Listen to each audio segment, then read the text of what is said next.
lot of people have been disappointed with Dragon Age the Veilguard, many players describing it as a husk of its former Dragon Age glory. There are people who love the game, fair enough, and there are people who absolutely hate it or just think it's mediocre. One thing that I've seen people universally say, whether they think it's a bad or good game, is that at the almost very end, they think it's the weakest Dragon Age entry in the series. Many people found the gameplay uninspiring and the writing lazy. Many said that the storytelling was very surface level and not memorable in the least, even though it's not a horrible game. From their words, it's definitely ultra forgettable. I guess we can all agree that no matter what your grievances are with the game, you have the right to leave a review based on how it affects you, what your experience was. I didn't leave a review of the game because I didn't play through the game. Of course, in my Alteori style fashion, I'm going to poke fun at things that are ridiculous. I'm going to give my unsolicited opinion of things that I see and keep it pushing. But for those who have played the game and are leaving reviews and choose which issues they have with it or what they don't like about it,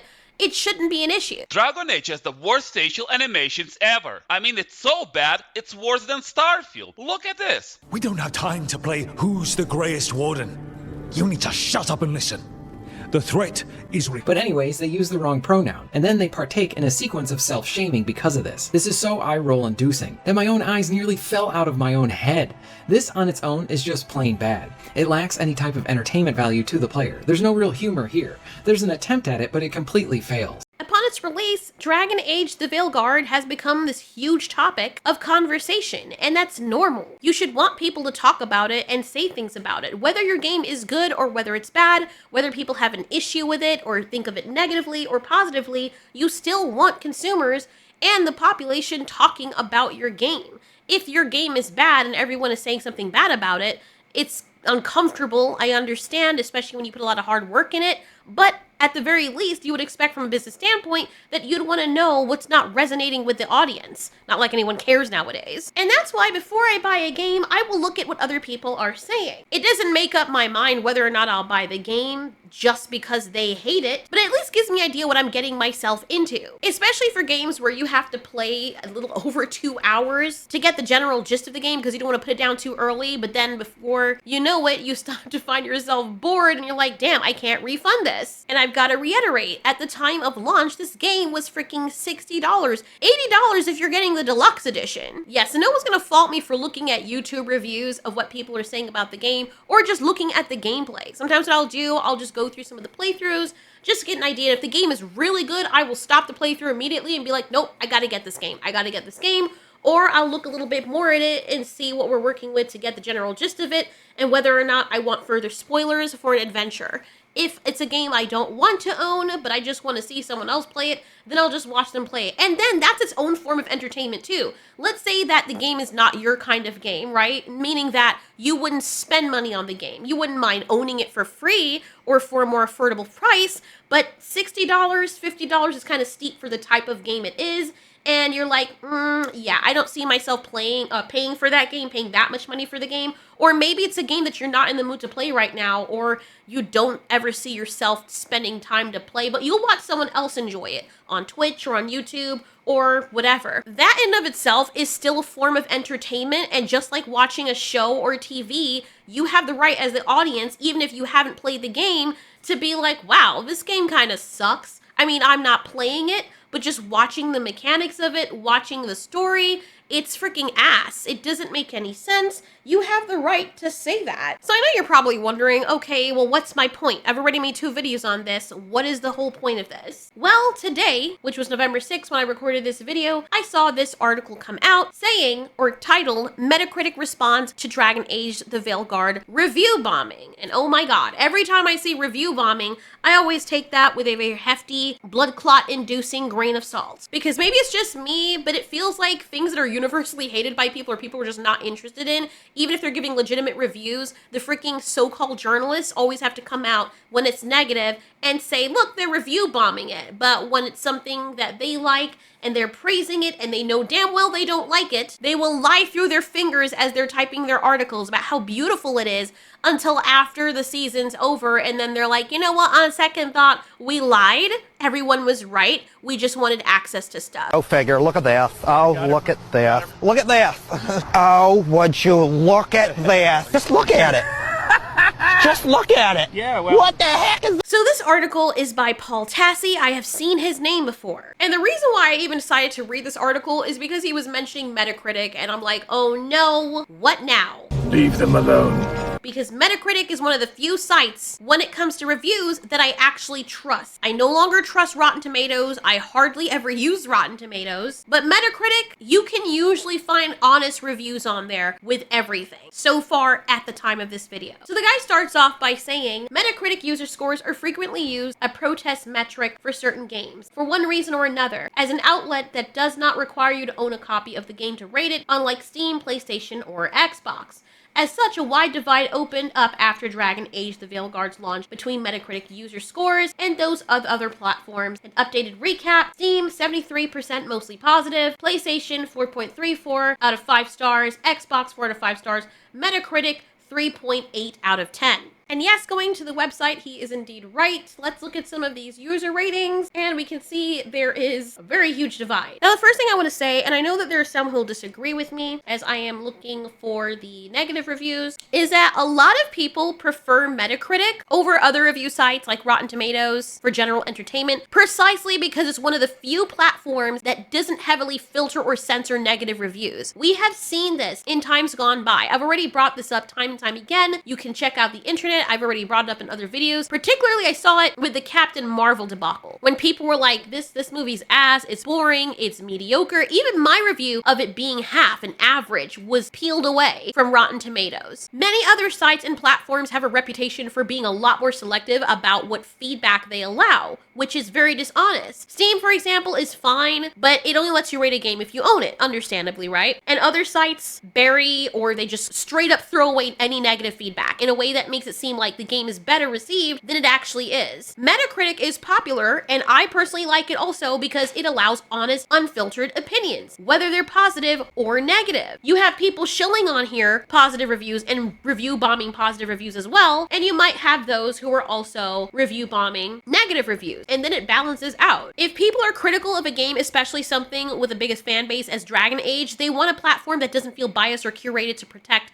the developer's image. That sends people running for the hills. People do not like that. Metacritic's approach is valuable in a lot of people's eyes. I'm glad that people are catching on to it, which I don't know, that could be a bad thing in the future, because it means that people are free to express whether or not they find the game disappointing or agenda-driven without their voices being drowned out or dismissed as, oh, you're trolling. It's really the best option for people who feel like all these other platforms aren't giving them a voice, you know? A good game, if you really have that much faith in your game, you shouldn't need to hide from negative feedback, and neither should the developers. If the criticism is out there, then Metacritic gives people the place to see it openly, making it a more trustworthy and honest review source. And that's far less likely to censor opinions. This is why I use it. This is why a lot of people use it. And for a lot of gamers, if it's worth checking the general sentiment around a game, it's usually Metacritic that they trust, because they know those reviews show a fuller and more balanced picture about how people actually feel. And now they're trying to come after Metacritic, which is so disgusting, to be honest. And a lot of these reviews that I'm seeing, as you can see them on the screen, they're not even talking about anything bad. They're giving their opinion. This one, for example, says, if you're expecting this game to be a return to form from BioWare, don't be deceived. Having played for the maximum allotted time allowed for a refund, I can say with all honesty, this is not Dragon Age. Dialogues are lackluster, which is something I noticed just looking through the playthroughs of the game. Story makes no sense and does not pick up from any choices you might have made, making you feel disconnected from any previous Dragon Age. And companions are annoying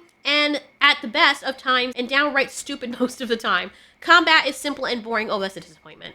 If you're looking for depth, you won't find it here. Voice acting is shit. This, coupled with the crappy facial animations, makes the game look bland. I could go on, but I'm just angry that the BioWare I grew up with is long gone. Any hope for a decent Mass Effect game has now been trapped. Are they going after Mass Effect? Oh god. Leave Mass Effect alone, my guy. Just leave it alone. Oh lord. Y'all just had to say something. Anyway, I just wanted to showcase that. You can go on Metacritic for yourselves and look at the negative reviews. I always look at the negative reviews and I look at the positive reviews. Now let's look at the positive reviews. I also look at mixed reviews as well.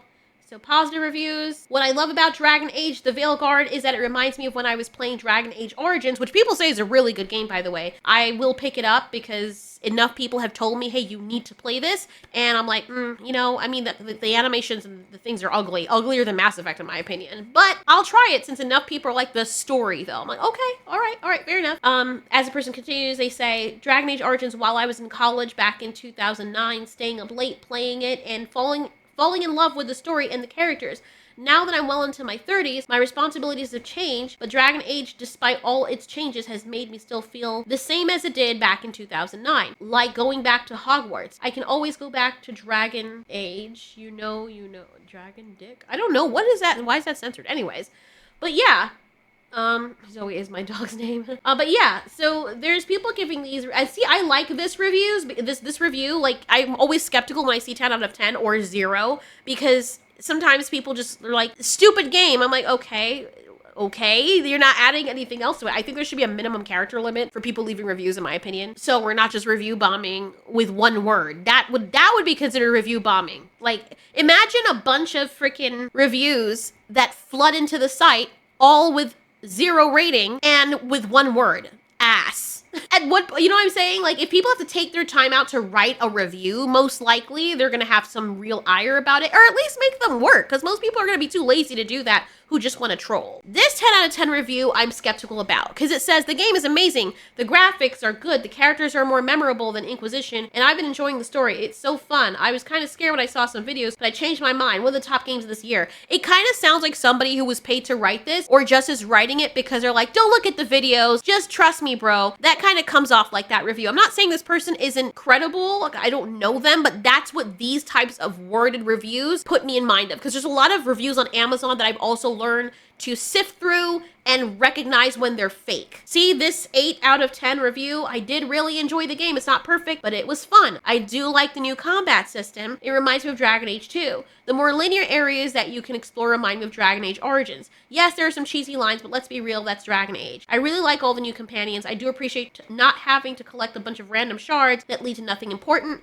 I felt some of the choices could have been more impactful, and some of the companion quests felt a little rushed near the end. Despite that, I really enjoyed it and recommend it to others. This person gave it an 8 out of 10. What if they had given it a 5 out of 10? They would probably put this person's review in the bucket of trolling or negative reviews that are toxic from toxic fanbase. That's how these game journalists work. So going back to the Forbes article with what Paul Tassi is writing, I think just having read through the article, I think Paul Tassi misses a big part of why Metacritic's open system for user reviews actually serves a purpose, even if it allows people who haven't bought the game to rate it. He says down here, Dragon Age The Veilguard's actual Metacritic scores have dropped from 84 to 83 since launch, at least on PS5. On PC, with half the reviews in, it's a 79. Electronic Arts has yet to issue any firm data about sales, and we'll see if that changes anytime soon. And then this is what I don't like, because they're now putting pressure on Metacritic.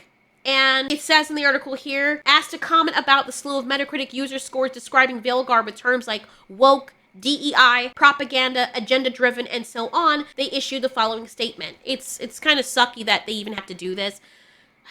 But it says, we take online trust and safety very seriously across all our sites, including Metacritic, a spokesperson said. Metacritic has a moderation system in place to track violations of our term of use. Our team reviews each and every report of abuse, including but not limited to racist, sexist, homophobic, insults to others, users, etc. And if violations occur, the reviews are removed. Then we see Paul hammering down saying the question is what Metacritic actually labels abuse, and if many of these reviews meet those terms. The term woke may not be considered racist on its own, neither is accusing the game of propaganda on its face, but DEI, it's unclear what Metacritic thinks and how many reviews have actually been removed here, which is his way of saying he wants there to be more, or almost all of them. I mean, maybe that's just me stepping my short-ass legs over a very tall fence here at risk of being impaled, but that's just the vibe I'm getting. I could be wrong though. He continues by saying not many from the look of it. The game has 5,267 reviews and listings with all those terms remain. Since I first covered the user scores, it's only risen from a 3.4 to a 3.8. Still not reflective of other platforms with their ownership requirements. Ugh, so annoying. He continues by saying it's clear Metacritic is using a somewhat narrow criteria to remove reviews, as simply saying a game goes against your politics, which is why you're giving it a 0 out of 10, is probably not grounds for an actual removal. Some review sites like Rotten Tomatoes have tried to implement a system where you verified you've seen a movie to rate it, which is funny because I did that and I had verifiably seen Captain Marvel and they still removed my review, which was an average review. It wasn't even all the way negative. Wow. Even though they've not managed to figure out a system to do that for TV shows. Here, given that Metacritic does not sell the actual game, there's probably no way to do this here either, so you're simply going to have to take these user scores for what they are. Yes, like every adult should. Hot lava in a dolphin womb. Why is it such an issue for you though? And here is the other conundrum, or I should say the other controversial take. Just because someone doesn't own Dragon Age the Veilguard doesn't mean they can't have valid opinions about it, especially if they've been following reviews, watching gameplay, or discussing the game with friends who've played it. In today's world, with so many people streaming their gameplay on platforms like Twitch or YouTube, like I said earlier, a lot of people have actually seen enough of a game to know if it aligns with their preferences or values without needing to buy a copy. Like, is there a rule? Is there a handbook that says you absolutely need to have played all of a game for you to speak about it or give your opinion about it or your review about it? And if most of the game is story-oriented, or most of it is cinematic movies, you can still get an idea of what the game is or get the entertainment factor out of it from the story. Let's say you want to leave a review of the game and you're like, look, I was really looking at this game for the story element and not the gameplay, so I can't talk on the gameplay, but as for the story kind of sucks. You know, I mean, that is a very interesting discussion that we should have. But negative reviews, I know this is a really hot take, it shouldn't really damage a good game. If a game genuinely resonates with players and people like it, the positive word of mouth will shine through regardless of any initial backlash. A great game will survive the criticism and even win over some skeptics in the long run. The fact that Veilguard's Metacritic score is really, really low, while Steam and all these other platforms show higher scores, just means that the people who genuinely enjoy the game are still out there playing and defending it. Ultimately, if the game is solid, fans will stand by it and, drive up the ratings on the other platforms, no matter the noise on Metacritic. And then you have to wonder too, because Metacritic is like the only site. You have 90% of the other sites out there that are lauding this game about how great it is. Why does it matter that Metacritic is the one site that's not doing that? Or why are you so threatened? Like, I don't understand. What is your issue?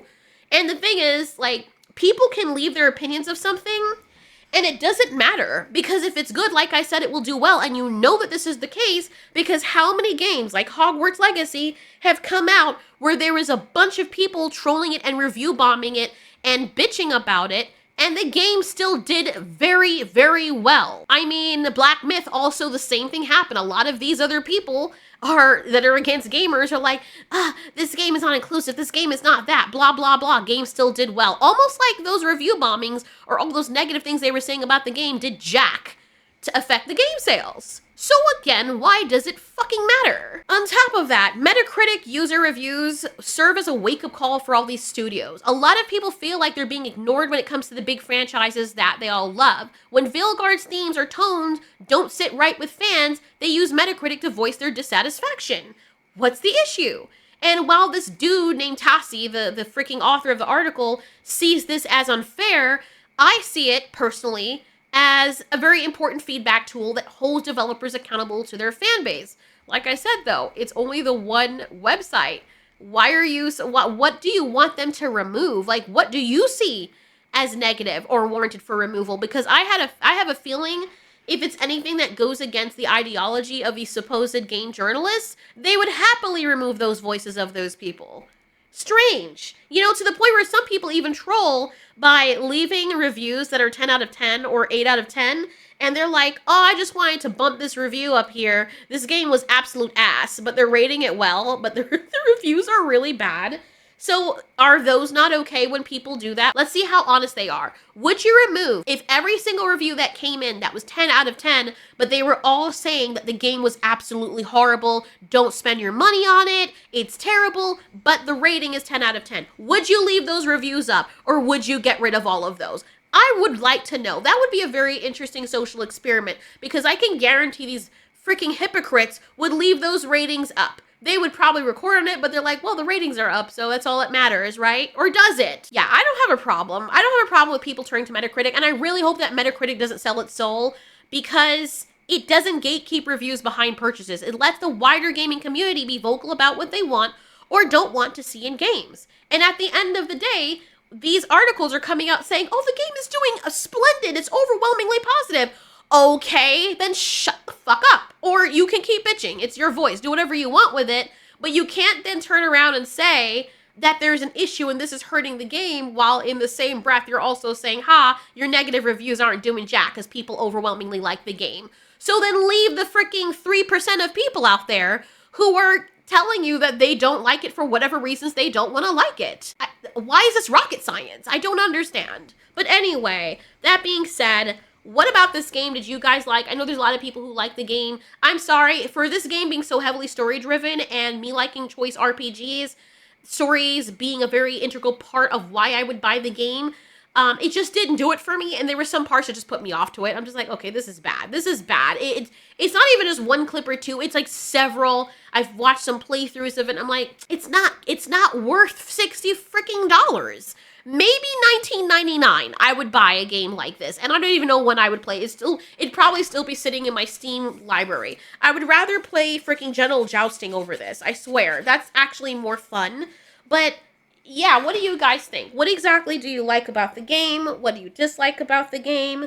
If you feel like your review is being censored on platforms, you can say it here. Like, just say it with your chest. Why you like the game, why you don't like the game. Doesn't matter why. So, maybe that's why people also turn to YouTubers, because they can actually leave their thoughts and reviews and have a discussion in the comments and not have to worry about being censored past what YouTube censors as spam and stuff like that. But anyways, let's have a discussion.